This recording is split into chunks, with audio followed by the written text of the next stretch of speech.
Okay, people, welcome to the channel. I'm Seb. This is To Live is to Suffer. Today we're going to be reviewing um, a, a international English sports coach by the name of Bill Beswick. And let's just get straight into this. I'm going to give you my reactions, yeah? See what's going on. Let's do this. To university, which was unusual for my family. But he said, "Billy, I want to say something to you." And he drew a line on the floor and said, Yeah. "This line is the line of responsibility in life. That line. All your brothers and me, we've stayed this side of the line. Somebody's told us if we've got a job. Somebody's told us if we've got overtime. Yeah. Somebody's told us whether we can have meat this weekend. I want you to step over the line." And that's one of the things. Let me just get straight into this. As becoming a real man, this is what this channel is about, teaching boys and males how to become real men. Like in life, people are going to tell you what to do. They're going to draw that line for you and tell you what side of the line you need to step on, like when you need to take annual leave, when you need to take a day off, when you can go on a toilet break, when you can have a half a day, when this project is right for you, when this job title is right for you. People are going to draw that line for you, but you need to learn to step over the line that people draw for you. You're going to get that line drawn for you over and over again in your life, but you need to have the power to step over the line that people limit you with and go into your own realms of possibility. That's what Bill Beswick is saying. Do not be frightened of failure. Failure is sometimes good in the sense that you need to fail to learn to be better next time.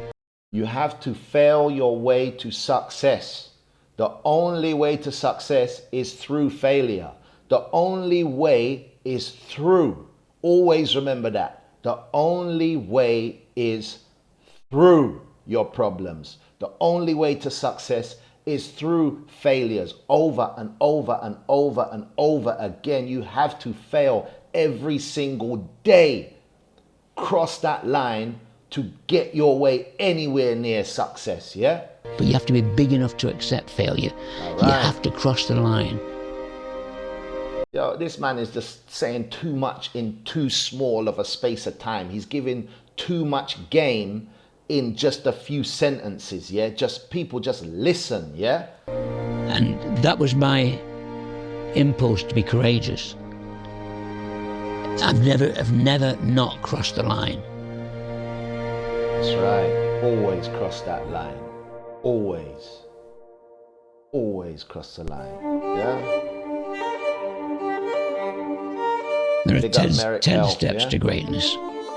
Step 1 is when you start. Hold on a minute. 10 steps to greatness. No.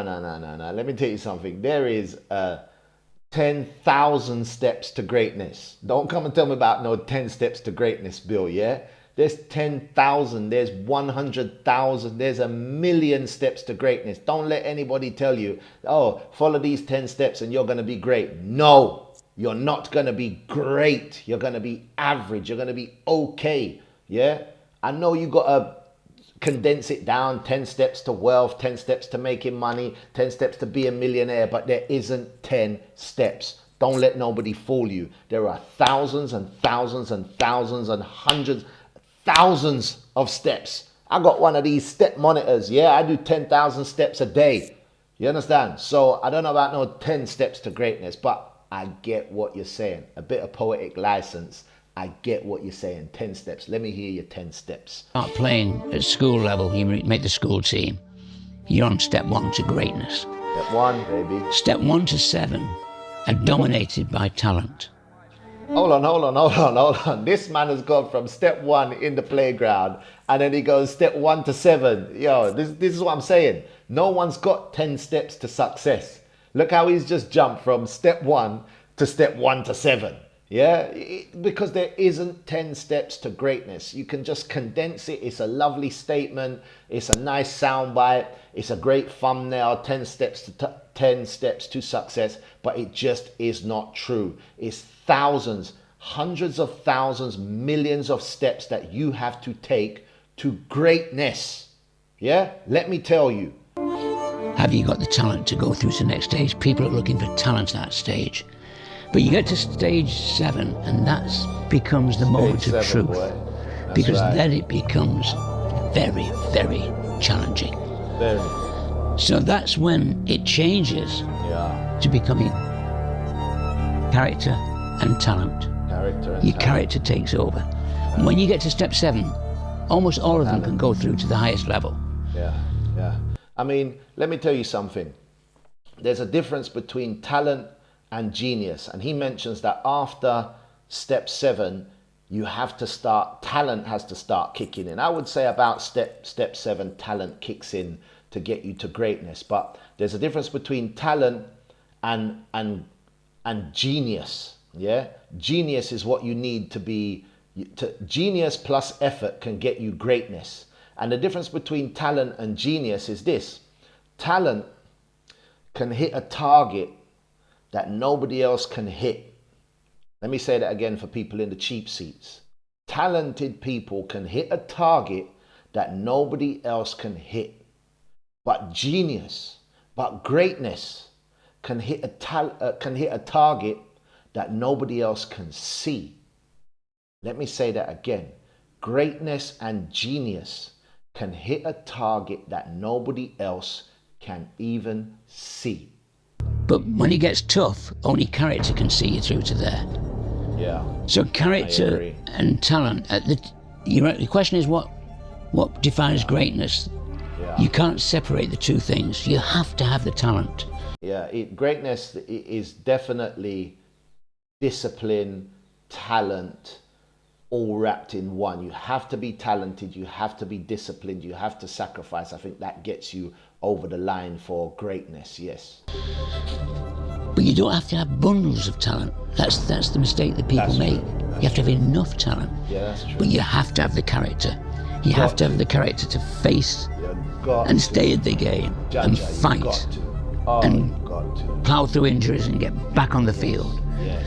And I think that I would say the answer to your question, what greatness, has to be enough talent plus great character. Yes. You have to have enough talent and great character. The other day I had a Muay Thai fight, and I've got a fractured left foot, healing fractured left foot. And the day before the fight, I was putting some pigeon spikes on my roof, 2 stories, 3 stories high on the pitch of the roof, and I fell off the roof, back down to the floor, mashed up my elbow, got a big chop in my elbow, and I still turned up to the fight the next day. And when I turned up to the fight the next day and I showed my combat master the big gash on my right arm, and I was like, listen, I'm just gonna have to throw jabs in this fight and fight. And he was like, but you've already got a fractured left foot and you're still gonna fight with your busted right arm. And I'm like, yeah, because we just got to push on. The fight just has to happen. We just have to push on always. There's a lesson being learned as we go along, and that is the process is the key thing, not the outcome. Yes. The outcome is, I want to win a gold medal. Yeah. Fine. You want to win a gold medal? Put it on the shelf. There's the gold medal. Yeah. Now let me tell you what it takes to win a gold medal. Woo! What it takes. This is the process you're going to have to do. And then the athlete now has got to commit to the process. I coached England 66 times at basketball. I can remember 3 results. Yeah. But I remember the process. I remember the moments, the people, the friendships, the humour. Yeah. And I think that's what... I think I'll have to interject here that as he's talking about basketball, nobody really remembers the individual outcomes along the process. They just remember the overall, the overarching outcome of your success. Let me give you this, for example. People ask Michael Jordan, why was he so successful at being the greatest basketball player that ever lived? And Michael Jordan said, listen, it's not about me being successful. I missed 9,000 shots, Michael Jordan missed 9,000 shots, and I believe 220 of them were game-winning shots that he actually lost. But nobody remembers him for that journey of him losing those game-winning shots or missing 9,000 shots. They only remember him for just being the greatest basketball player that ever lived because of his effort and his discipline and his greatness. Nobody remembers the little misses along the way. Nobody cares about that part of the process. They only care about the outcomes of your journey. And that is, are you the greatest? Do you cross those lines over and over again? And that's what Michael Jordan did. It's a very important lesson in sport, is to be driven by the outcome, but also to love the process. I mean, the process is so, you learn so much about yourself. You become such a better person because of the process, because you're committing to something, and you're really working hard. And that's energizing, that's life enhancing. Life is 8 out of 10. 8 out of 10. It's how you deal with the 2 that counts. We're all good at dealing with the 8. It's dealing with the 2 that counts to having a... I've not watched this video all the way to the end, but I kind of agree what he's saying. Life is 8 out of 10.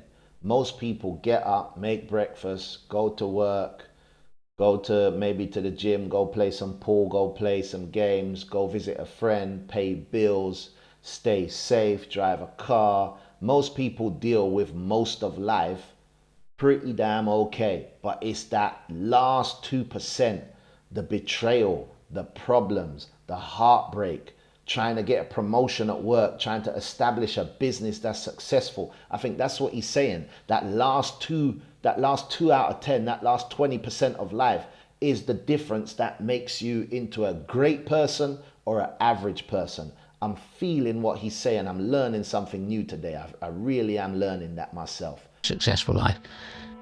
Life begins at the edge of your comfort zone, and it takes great courage to step across that line. It's the easiest thing in this world of ours is to stay comfortable in a centrally heated flat with your television on your screens, somebody provide entertainment for you, ringing Deliveroo, getting your meals. It's easy.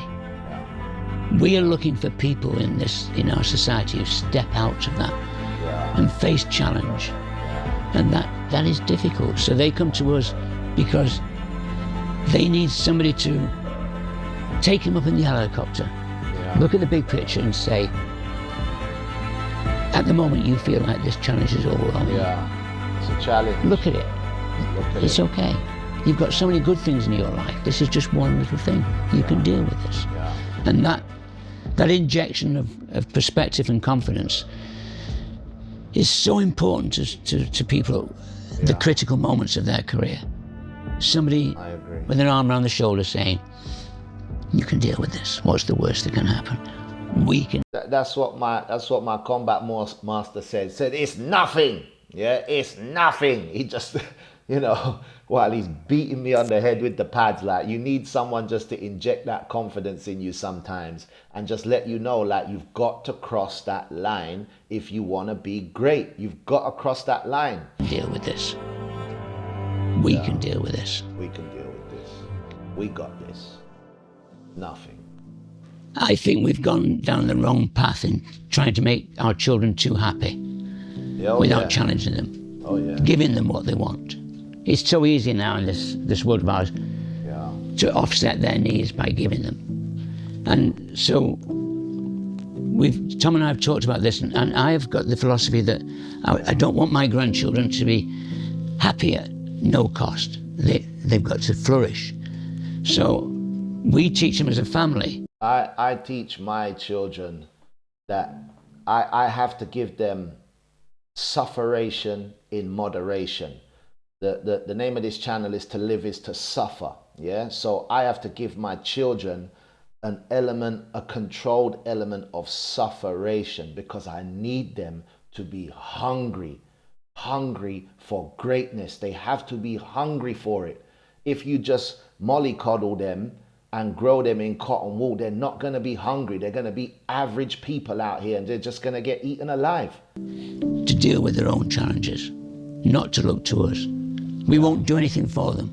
We'll allow them to try it themselves, make their own hot chocolate, make their own meal, and then we'll help them if they... Hey, that's exactly what I'm doing with my eldest son now. He's nearly 16. I don't make no dinner for him no more. I don't make no meals for him no more. That boy's got to take himself to the microwave and pop the plastic on top and make himself some spaghetti bolognese and meatballs. Like, I'm not cooking for him no more, because you've got to teach these boys to become men and be independent. They're not just going to walk into my yard and there's a big fresh cooked meal waiting for him, rice and peas and fried chicken and salad and coleslaw and plantain, and he's just going to devour the food. No, he's coming home to no food, and he's got to know, like, boy, I need to go and make myself something to eat tonight, otherwise I'm not going to eat. You got to make sure your children are hungry, yeah? Otherwise they're not going to survive out here. The struggle. Clients come to us because they've got the story wrong. They're overwhelmed. They can't see a way through. Our job is to change the story, to give them strategies to see the way through. And as well as that, to give them confidence, to be the voice in their head, to inject belief. And I think that's, for me, very interesting now. Because hey, what happened to the Blade man, the man who Duppy Reaver Steam Camp? Is he still in jail or is he out? What's his? I don't even remember his name. The Blade Runner from them 2,000 times. As I see this, I have to go and check out that and see where he is, if he's bust case or if he's out of jail just yet. Yeah, I forget the man's name. Blade Runner. If anyone can remember, drop it down in the comments who he is. Yeah. I'm dealing with a lot more business people who've come to work with me because they're very good at business, but they've lost themselves. They're not good at managing themselves. Yeah. Which is tragic, really. And that's happening more and more. So I think that is a very interesting challenge for me, to help them find themselves. What is the real you? What do you want? What do you want? How badly do you want it? How much are you willing to suffer? Boy? To ask the right questions to get. Don't you see what the man said? How badly do you want it? How much are you willing to suffer? It's in line with the name of this channel. To live is to suffer. To thrive, you have to suffer. To become great, you have to suffer. This is the pathway. I'm trying to show the males and the boys how to become men on this channel. And the only way is through. And it's through failure, it's through losses, and it's through sufferation. It's the only pathway. Yeah, Jesus Christ said, the way, the truth, and the life. That is the way, the truth, and the light. That's what he said. Is the pathway to enlightenment. The pathway to greatness is through sufferation. That's the only pathway, people. Back in track.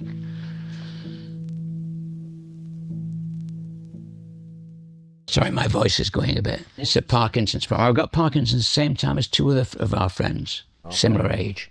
Okay. And I've emerged from it far better than them, luckily. But I think one of the reasons is that the things we're talking about, I apply to my Parkinson's. Right. Every day. Right. There's a great story one of my players sent me. Yeah. Clint Eastwood was playing golf. Golf, yeah. And his golf partner said, like and subscribe, people. Like and subscribe. How old are you, Clint? He said, 88 on Monday. 88. He said, how are you celebrating? Good run.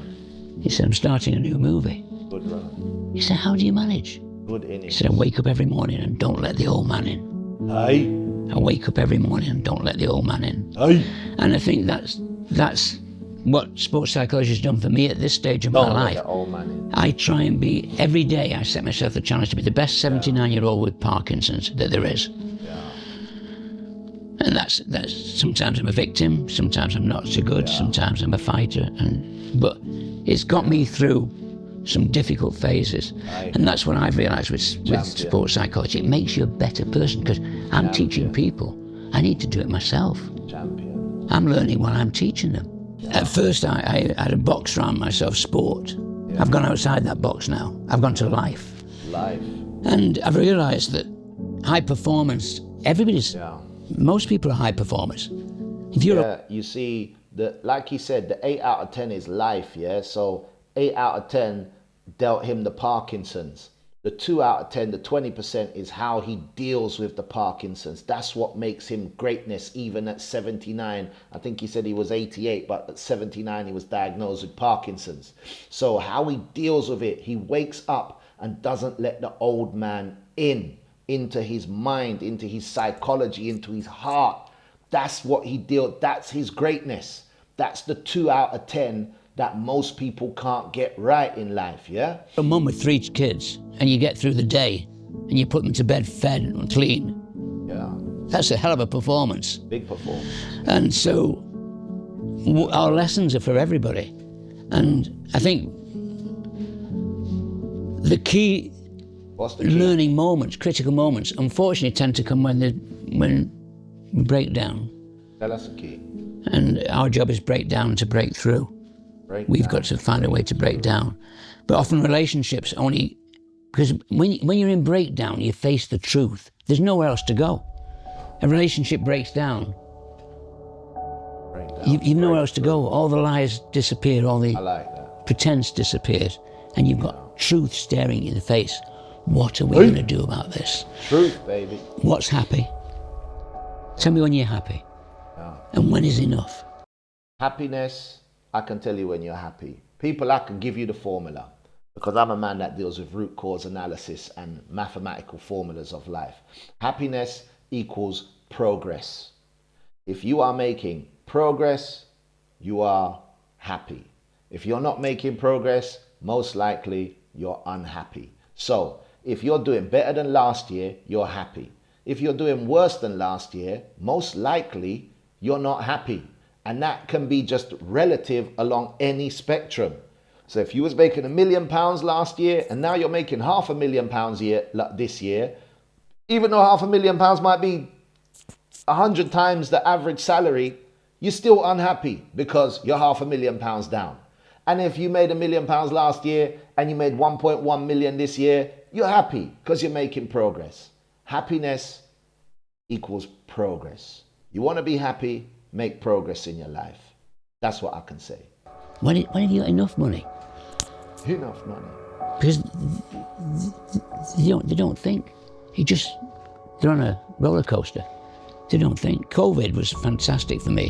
It was. Because it got people off the roller coaster. They had time to stop thinking about their career and start thinking about themselves. Yeah. Many of them came to the conclusion, I'm not happy with myself. Yeah. What am I doing? Yeah, there's no richness in my life. Yeah. So it's about. Yeah. It's gone a very interesting turn, and of course now I'm much more empathetic, being vulnerable myself, and coming to the end of my life. Not just yet. Yeah. We'll get to the pub first. But it does bring a rich perspective. I mean, they say that if you want pure honesty, talk to someone in the deathbed. Talk to someone on the deathbed. Where else have you got to go to but saying, I wish I'd done more of this, I wish I'd done more of that. You people, if you want to be a real man out here, have no regrets. I think that is the key. The key is to go through life having no regrets. I have no regrets. I have absolutely no regrets. I'm telling you. Get your life to a point where you do everything that you possibly can to have no regrets, because when you're on your deathbed and people come and ask you the truth of your story, all you want to have to say is, I'm cool. I got no regrets. The weight of regret is so much more, than the actual effort that it takes to go out and try to do what you want to do. And I think that's what he's saying right here. Sorry I said this, I'm sorry. It's interesting, there's 2 kinds of eulogies at funerals. I have to go to a few funerals lately with good friends. Oh man, Duppy. There's a eulogy that says, this is what he did in his career. That's right. And they give you a CV. I don't want Marvellous. That. I don't want that. And then there's a eulogy that says, this is who he was. Aye. He was a good man, he was a good father, he loved his children. He was warm, he was empathetic. That's what he helped people. That's what I want. I know which one I prefer. That's what I prefer, That's what I prefer. Amen, hallelujah, that's what I prefer. Inshallah, that's what I prefer, Trust me, That's what I prefer. Well, let me just pause it right there, people. So what I have to say is that this is a really fantastic video, and I'm quite happy that I managed to review this. It's one that I wanted to review for such a long time. I think if you've got this far in the video, thank you very much. All I ask you to do is hit that like button and subscribe. That's the only thing that I ask you to do for the time that I take to make this content. I'm gonna keep trying to help males and boys become real men. So you're in my channel, To Live Is To Suffer. I'm Seb. Thank you. I'll catch you on another review. I think I'm going to try and knock out a couple of them between now and this evening. Yeah. So thank you.